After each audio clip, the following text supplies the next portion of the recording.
குயில் ஆடாத மயில் நானாக இருந்தேனே. பூவோடு வரும் காற்றாக என நீ சேர தெளிந்தேனே.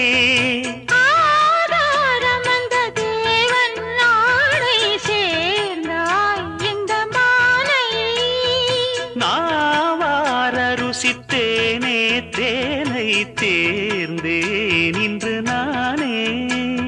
வந்த துணையே வந்து அணையே, அந்த முள்ள சந்திரனை சொந்தம் கொண்ட சுந்தரியே. சாமி கிட்ட சொல்லி வச்சு சேர்ந்தது இந்த செல்ல கிளியே. இந்த பூமியுள்ள காலம் மட்டும் வாழும் இந்த அன்பு